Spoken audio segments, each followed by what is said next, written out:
स्वागत है आप सभी का आपके अपने YouTube channel Saraswati Educare centre पर। बेटा कुछ पारिवारिक कारणों से मैं अपनी वीडियोज बीच में नहीं बना पाया। आज मैं आपके लिए दोबारा से अपनी वीडियोज लेकर आया। बेटा आप लोगों का जैसा सपोर्ट मुझे पहले मिलता रहा है, आई होप आगे भी आप लोगों का सपोर्ट ऐसे ही मिलता रहेगा।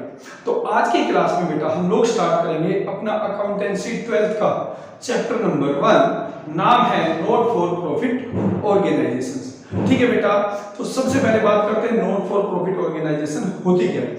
देखिए जब हम लोग अकाउंटेंसी स्टार्ट करते हैं 11th में तो हमें एक ही चीज समझाई जाती है कि भाई हर ऑर्गेनाइजेशन का एक एम है और वो है लाभ कमाना, यानी every organisation is profit earn organisations. But इसके अलावा बेटा बहुत सारी ऑर्गेनाइजेशंस होती हैं जिनका एम लाभ कमाना नहीं होता है। ठीक है, फिर उनका एम क्या होता है बेटा? उनका एम होता है सोसाइटी को सर्विस प्रोवाइड करना, या फिर जो सोसाइटी के मेंबर्स हैं उनको अपनी सर्विस प्रोवाइड करना। और इसी तरीके की ऑर्गेनाइजेशंस को बोला जाता है बेटा नॉट फॉर प्रॉफिट ऑर्गेनाइजेशंस। ठीक है, नॉट फॉर प्रॉफिट ऑर्गेनाइजेशंस किस चीज के लिए बनी होती है बेटा? जैसे एक होती है कल्चर्स ऑर्गेनाइजेशंस, जिनका मेन काम है, ठीक है, अपने क्षेत्र में अपने सोसाइटी में कल्चरल एक्टिविटीज को प्रमोट करना। और इसका एग्जांपल होता है society of art and cultures. इस तरीके के आपको बहुत सारी ऑर्गेनाइजेशंस मिलेंगी। फिर होता है बेटा एजुकेशनल इंस्टीट्यूट्स, ठीक है, जिसमें स्कूल्स कॉलेजेस आते हैं। ये सब भी क्या है बेटा? ये फिर नॉट फॉर प्रॉफिट ऑर्गेनाइजेशन है। समझिए कोई भी स्कूल जब रिकॉग्नाइज कराने के लिए जाता है तो वो ये नहीं लिखता कि भाई मेरा एम लाभ कमाना है, वो लिखता है मेरा एम है अपनी सोसाइटी में अच्छे प्राइस पर अच्छी हाई क्वालिटी एजुकेशंस प्रोवाइड करना। इन द सेम मैनर बेटा these are also organisations which provide health facilities. ऐसे ही हेल्थ फैसिलिटीज में आता है बेटा पब्लिक हॉस्पिटल्स, और इसके अलावा आता है पब्लिक सर्विस के लिए यानी सोशल वेलफेयर ऑर्गेनाइजेशंस। तो ये सब क्या है बेटा? ये सब नॉट फॉर प्रॉफिट ऑर्गेनाइजेशंस हैं, क्योंकि इनका एम लाभ कमाना नहीं है। या तो ये ऑर्गेनाइजेशंस बेटा अपने मेंबर्स को सर्विस प्रोवाइड करती हैं या फिर सोसाइटी के लिए कुछ ना कुछ काम करती रहती हैं, इसलिए इनको बोला जाता है बेटा नॉट फॉर प्रॉफिट ऑर्गेनाइजेशंस। अब इसके बाद दूसरी चीज आती है बेटा कि किसी भी ऑर्गेनाइजेशंस को ऑपरेट करने के लिए हमें पैसे की आवश्यकता होती है, हमें फंड की आवश्यकता होती है। फिर नॉट फॉर प्रॉफिट ऑर्गेनाइजेशंस में हमारा एम लाभ कमाना नहीं है, तो यहाँ पे कोई ओनर नहीं होता बेटा। तो ओनर नहीं है तो पैसा कहां से आएगा? तो इसमें जो मेन सोर्स ऑफ फंड्स होते हैं बेटा वो है सबसे पहला डोनेशंस। ठीक है, ऐसे ऑर्गेनाइजेशंस को डोनेशंस मिलती रहती है बेटा, तो वो भी एक इंपॉर्टेंट सोर्स है एनपीओ में सोर्स ऑफ फंड के रूप में। दूसरा है एंट्रेंस फीस या मेंबरशिप फीस।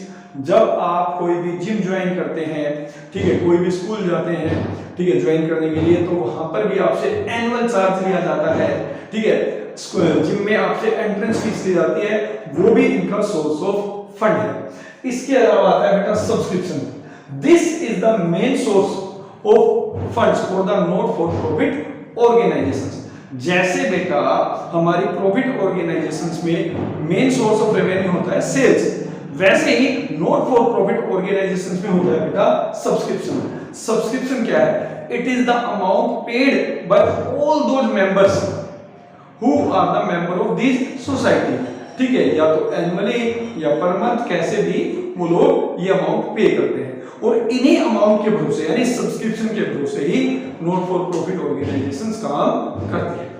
इसके बाद जो लास्ट है बेटा वो है गवर्नमेंट ग्रांट। इसके अलावा भी बहुत सारे सोर्स हैं, बट ये जो मेन सोर्स है उसमें गवर्नमेंट ग्रांट। गवर्नमेंट ग्रांट या गवर्नमेंट डोनेशन। देखिए किसी एक व्यक्ति ने एक ऑर्फनेज ओपन किया हुआ है, ठीक है, कोई जो है अपना ओल्ड एज होम चला रहा है, तो गवर्नमेंट भी ऐसे इंस्टीट्यूट्स को, ऐसी ऑर्गेनाइजेशंस को मॉनेटरी रूप से हेल्प करती है बेटा, जिसको हम कहते हैं गवर्नमेंट ग्रांट या फिर गवर्नमेंट डोनेशंस।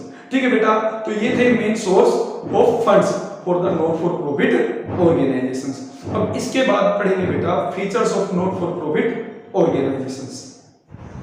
तो बेटा अब बात करते हैं features of not for profit organisations यानी फीचर्स ऑफ एनपीओ। तो जो पहली फीचर्स है बेटा वो है इसकी entity. Not for profit organisations have a separate legal entity from its promoters. ठीक है, जैसे आप सोल प्रोप्राइटरशिप में भी यही बात करते थे कि भाई owner is a separate entity and firm is a separate entity. In the same manner बेटा नॉट फॉर प्रॉफिट ऑर्गेनाइजेशंस में जो प्रमोटर्स हैं वो एक सेपरेट एंटिटी होती है बेटा, और जो नॉट फॉर प्रॉफिट ऑर्गेनाइजेशंस है वो एक सेपरेट एंटिटी है। ठीक है, दूसरा है बेटा इसका पर्पज। पर्पज जिसके बारे में हमने पहले भी बात की, नॉट फॉर प्रॉफिट ऑर्गेनाइजेशन का जो पर्पज है बेटा वो है to serve the society and its member. Basically ये लाभ कमाने के लिए नहीं बनी है, इसका मेन एम होता है बेटा जो लोग इससे जुड़े हैं उनको सर्विस प्रोवाइड करना या फिर सोसाइटी को सर्विस प्रोवाइड करना।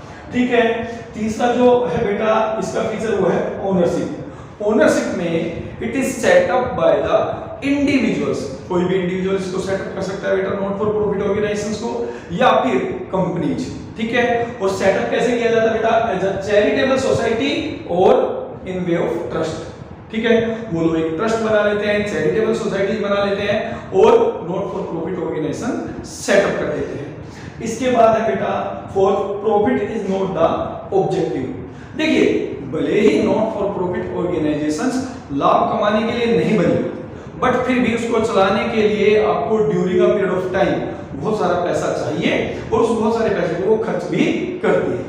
तो जरूर ये भी जानना चाहती है नॉट फॉर प्रॉफिट ऑर्गेनाइजेशंस के जो ट्रस्टी हैं, मैनेजमेंट कमेटी है, वो ये जानना चाहती है कि during a period of time हमारे पास पैसा आया ज्यादा है या फिर उस ऑर्गेनाइजेशन को ऑपरेट करने पे खर्च हुआ ज्यादा है।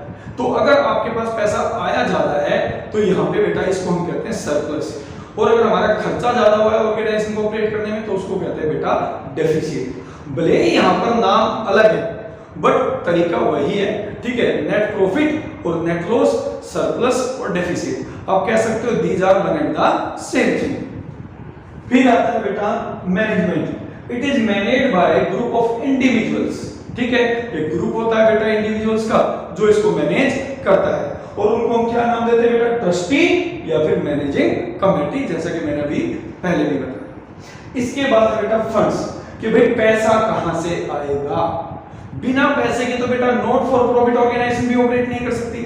अगर आपको लगता है कि आप समाज सेवा कर सकते हैं बट बिना पैसे समाज सेवा भी आप नहीं कर सकते, समाज सेवा करने के लिए भी बेटा आपको पैसा चाहिए, तो ऐसी ऑर्गेनाइजेशंस में भी आपको पैसे की आवश्यकता पड़ती है। What are the source of funds, अभी हमने पहले टॉपिक में भी पढ़ा।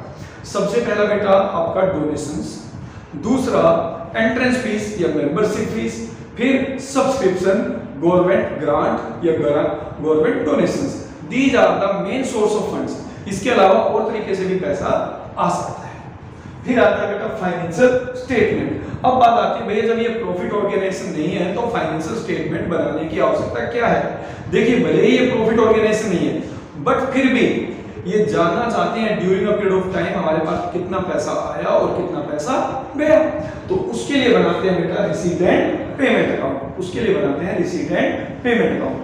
दूसरा ये जानना चाहते हैं कि during a period of time बेटा हमारे खर्चे ज्यादा थे या हमारी इनकम ज्यादा थी, यानी हमें सरप्लस हुआ या फिर हमें डेफिसिट हुआ, तो उसके लिए बेटा हम लोग बनाते हैं इनकम एंड एक्सपेंडिचर अकाउंट। और तीसरा these organization also want to know the status of assets and liability of NPO at a given point of time, और इसके लिए ये भी बनाते हैं बेटा बैलेंस शीट। ठीक है बेटा, तो ये थी हमारे फीचर्स ऑफ एनपीओ। अब बात करेंगे अपने अगले टॉपिक की। तो बेटा अब हम लोग अपना अगला टॉपिक करेंगे। टॉपिक का नाम है difference between not for profit organisation और प्रॉफिट अर्निंग ऑर्गेनाइजेशंस। ठीक है बेटा, बहुत इंपॉर्टेंट है, 2 मार्क्स में इस बार टर्म 2 में आ सकता है, और बाद में तो खैर जो नेक्स्ट सेशन है उसमें किस तरीके से आएगा वो बाद में बात करेंगे। ठीक है, बट बहुत इंपॉर्टेंट टॉपिक है।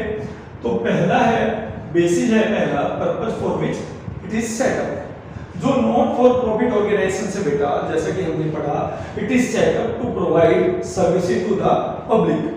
और किस किस रूप में सर्विस बेटा, एजुकेशनल सर्विस प्रोवाइड करने के लिए एस्टेब्लिश होती है, हेल्थ सर्विस, कल्चर सर्विस या फिर कोई सोशल सर्विस के लिए।